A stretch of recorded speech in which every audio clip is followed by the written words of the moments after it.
नमस्कार मित्रांनो. सध्या समाजामध्ये जे काही घडतं आहे तर त्याबद्दल एक जबाबदार नागरिक किंवा एक सुजाण नागरिक म्हणून माझं मत मी व्यक्त करण्याचा प्रयत्न करतो आहे. तर मित्रांनो, आता सध्या जे समाजात घडतं आहे त्यापैकी कोलकात्याचं प्रकरण असो किंवा बदलापूरचं प्रकरण असो किंवा चंद्रपूर जिल्ह्यातील नागभीडचं प्रकरण असो, तर असे जेव्हा आपण घटना बघतो किंवा ऐकतो तेव्हा मन सुन्न होऊन जातं आणि एक संवेदनशील समुपदेशक म्हणून मला असं वाटतं की समाजात घटना काय घडतात? तर त्या घटना घडण्यामागे काही कारण असतात का? तर माझ्या तरी मताने मला 1-2 गोष्टी जाणवतात की त्या गोष्टीमुळं अशी समस्या उद्भवू शकतात. तर कदाचित तुम्ही ह्या मताचे असणार किंवा नसणार, परंतु माझं मत मी व्यक्त करण्याचा प्रयत्न करतो आहे. तर पहिलं महत्त्वाचं मला असं वाटतं की बरेच जण पोर्नोग्राफी असेल किंवा ब्लू फिल्म असेल तर ते बघत असतात.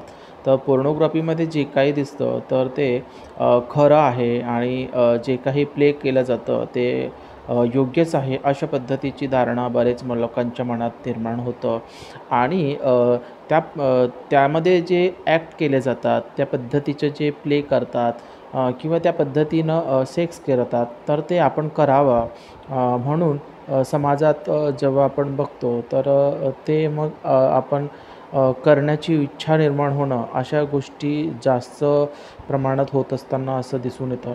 आणि दुसरी महत्त्वाची गोष्ट, जो व्यक्ती वारंवार पोर्नोग्राफी बुल फिल्म्स बघत असेल किंवा पोर्नोग्राफी मध्ये इन्व्हॉल्व होत असेल, पिक्चर बघत असेल, तर त्याच्या मनामध्ये अनेक वेळा कामुक भावना, सेक्शुअल फीलिंग्स येतं आणि त्याला कामुक भावनांचं नियमन म्हणजे सेक्शुअल फीलिंग जी आहे त्याचं नियमन कशा पद्धतीचं करावं हे माहिती नाही आहे. म्हणजे सेक्स एज्युकेशनबद्दल आपल्या समाजात बोललं जात नाही. सेक्स हा टॅबू समजला जातो. त्याच्यामुळं बऱ्याच वेळेला त्याचं सेक्शुअल फीलिंग्स म्हणजे लैंगिक भावनांचं शमन कशा पद्धतीचं करावं हे माहिती नसतं. त्याच्यामुळं बऱ्याच वेळेला तो आपण बघतो समाजात, आपण पाहतो मुलींना पाहिलं किंवा महिलांना पाहिलं तर कुठंतरी ते लैंगिक विकृती कडे लोकं आकर्षित म्हणजे लोकं वळत आहे. म्हणजे ह्या कारणामागे एक महत्त्वाचं असतं की पोर्नोग्राफी म्हणजे जर पिक्चर बघितलं नसतं तर कदाचित ह्या सगळ्या गोष्टी निर्माण झाल्या नसते. खरं तर जे नेहमी पोर्नोग्राफी पिक्चर बघत असतात म्हणजे ब्लू फिल्म्स बघत असतात तर ते मानसिकदृष्ट्या विकृत असतं. कारण की ते खरं नसतं, परंतु बऱ्याच लोकांना ते खरं आहे असं आभास होतं. ब्लू फिल्म्स पाहिल्यामुळे फायदे कमी आहे आणि तोटे जास्त आहेत. त्याच्यामुळं ब्लू फिल्म्स बघू नये असं मला वाटतं मुळात. आणि दुसरी महत्त्वाची गोष्ट, हे जे साईट्स असतात, जे ब्लू फिल्म्सचे किंवा पोर्नोग्राफीचे जे साईट्स असतात ते सरकारने बंदी करायला पाहिजे. म्हणजे मुळात त्याची गरज नाही आहे असं मला वाटतं. आणि हा सेक्स एज्युकेशनचा पार्ट नाही आहे. खरं तर बरेच लोकांनाच वाटतं की ब्लू फिल्म्स बघितल्यानंतर मला सेक्स एज्युकेशन मिळतं, पण हा चुकीची गोष्ट आहे. आणि आपल्या समाजामध्ये सेक्सबद्दल खुलेपणे बोललं जात नाही आणि त्याच्यामुळे बऱ्याच लोकांना असं एक दुसरी गोष्ट महत्त्वाची जाणवतं की हस्तमैथुनाबद्दल बरेच लोकांना गैरसमज आहे किंवा न्यूनगंडाची भावना आहे किंवा समाजामध्ये त्याबद्दल खूप मोठी गैरसमज आहे की हस्तमैथून केलं की लिंगातील ताठरता कमी येईल किंवा ताठरता कमी होईल, किंवा नपुंसकत्व येईल किंवा मुलंबाळ होणार नाही, किंवा अजून काही प्रॉब्लेम येईल अशा पद्धतीचे बरेच गैरसमज आहे. तर खरं तर किशोरवयीन असेल किंवा तरुणांच्या मनामध्ये लैंगिक भावना उत्तेजित होणं, लैंगिक भावना निर्माण होणं हे सहजसुलभ भावना आहे.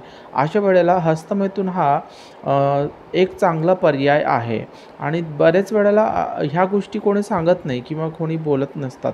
त्याच्यामुळं लिंगात ताठरता आली की मग त्याचं नियमन कशा पद्धतीचं करावं हे बऱ्याच मुलांना माहिती नाही आहे, बरेच जणांना माहिती नाही आहे. त्याच्यामुळं अशा अशा गोष्टीकडे कदाचित ते वळू शकतात. म्हणजे आपल्या आजूबाजूला असे दिसले, मुली दिसले किंवा कोण असं दिसलं, आता जसं नागभीडचं जे प्रकरण आहे ते मतिमंद मुलीवर बलात्कार केले आहेत आणि सोशल मीडियामध्ये टाकण्याचा प्रयत्न केलेला आहे. तर ह्या कुठेतरी चुकीची गोष्ट आहे आणि सोशल मीडिया हा एक त्याला कारणीभूत घटक आहे असं मला वाटतं. कारण की आजकाल सोशल मीडियामध्ये जे गोष्टी दाखवायला पाहिजे नाही त्या गोष्टी जास्तीत जास्त दाखवल्या जाते आणि सतत त्याच गोष्टी पाहिल्यामुळं माणसाचे कामुक भावना पण उत्तेजित होणं स्वाभाविक आहे. तर मला असं वाटतं की सोशल मीडियामध्ये म्हणजे जे इन्स्टा असेल किंवा फेसबुक रील्स असेल तर जर अश्लील असेल तर असे व्हिडिओज घ्यायलाच नको, त्यावर बंदी घालायला पाहिजे. दुसरी महत्त्वाची गोष्ट की सेक्सच्या व्यतिरिक्त आपण हस्तमैथुनाच्या माध्यमातून प्लेजर म्हणजे आनंद किंवा सुख मिळवू शकतो हे बरेच जणांना माहिती नाही आहे. ज्यांना सेक्स करायचं नाही आहे किंवा मुळात सेक्सचं वय नाही आहे म्हणजे लग्नानंतर हा जो लग्नानंतर पती पत्नीमध्ये जर समागम येत असेल तर तो नॉर्मल आहे. परंतु किशोरवय नसेल किंवा तरुण असेल किंवा लग्नाचा वयाचा नसेल तर त्यांनी निदान हस्तमैथुनाचा पर्याय वापर करावा, अवलंब करावा, जेणेकरून आपल्या मनामध्ये कामुक भावना जास्त उद्रेक होणार नाही, भावनांचा कल्लोळ होणार नाही, सेक्शुअल फिलिंग्सचा जे असतात ते जास्त कल्लोळ होणार नाही आणि त्याच्यामुळं लैंगिक भावनांचं क्षमन पण अगदी योग्य पद्धतीनं करता येईल. तर ह्या व्हिडिओच्या माध्यमातून आपल्याला एकच सांगायचं आहे की आपल्या समाजामध्ये सेक्स एज्युकेशनबद्दल बोलले जात नाही, ही लैंगिक शिक्षणाचा अभाव असतं. आणि दुसरी महत्त्वाची गोष्ट, जेव्हा किशोरवयीन आपले मुलं किंवा मुली किशोरवयीन असतात किंवा किशोरवयीन अवस्थेमध्ये असतात तर त्यांना आपण चांगल्या गोष्टी काय असतात, वाईट गोष्टी काय असतात, म्हणजे महत्त्वाचा की चांगला स्पर्श काय आहे, वाईट स्पर्श काय आहे, ह्याबद्दल पण आपण गुड टच बॅड टचबद्दल माहिती दिलं पाहिजे. मुलं असो किंवा मुली असो, त्याच्यामध्ये मुलगी आहे म्हणून तिला शिक्षण देणार आणि मुलगा आहे म्हणून शिक्षण देणार नाही असं मुळीच नाही. त्याच्यामुळं दोघांना पण सेक्स एज्युकेशनची गरज आहे. आणि दुसरी गोष्ट, गुड टच बॅड टचबद्दल माहिती देणं गरजेचं आहे.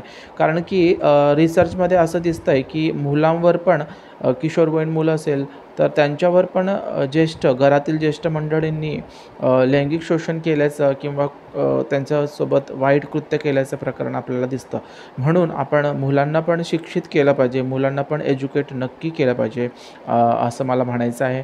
दुसरी महत्त्वाची गोष्ट की आपण मुलांना थोडक्यात का होईना पण एक सेक्स एज्युकेशनबद्दल माहिती दिलं पाहिजे.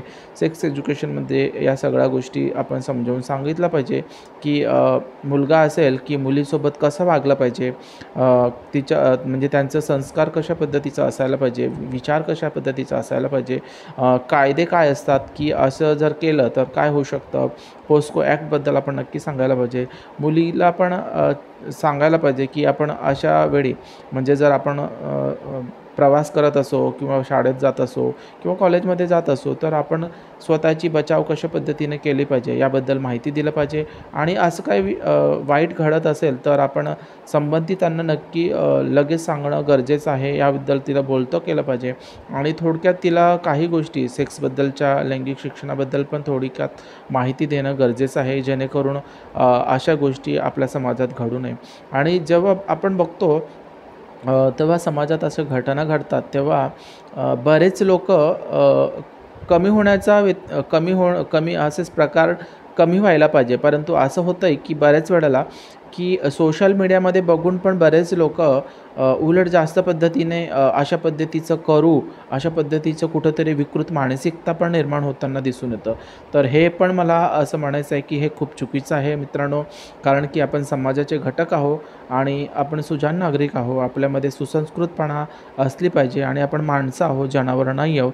जनावरं कसे वागले तरी चालतात, परंतु आपल्या भावना आहे, विचार आहे आणि आपण माणुसकी जपला पाहिजे. आपण आपल्याला इतरांमध्ये बहीण म्हणून फीलिंग आले पाहिजे. कारण की आपण फक्त एक पत्नी आपण करत असतो, बाकीचे जे आहेत आपले नातेवाईक असतात, आपले भाऊ बहिणींसारखे असतात. त्याच्यामुळं मला असं वाटतं की कुठंतरी या समाजात होत असलेले जे गोष्ट आहे ते वाईट आहे आणि ते आपण नक्की केलं पाहिजे, प्रयत्न केला पाहिजे. सगळ्यांची जबाबदारी आहे आणि एक समुपदेशक म्हणून माझी जबाबदारी मी ह्या व्हिडिओच्या माध्यमातून तुम्हाला सांगण्याचा प्रयत्न करतो आहे. जर तुम्हाला हा व्हिडिओ आवडला असेल तर नक्की तुम्ही शेअर करा. आणि एक समुपदेशक म्हणून आम्ही जिथं अवेअरनेस सेशन्स घेत असतो तिथं माहिती देण्याचा प्रयत्न करतोच.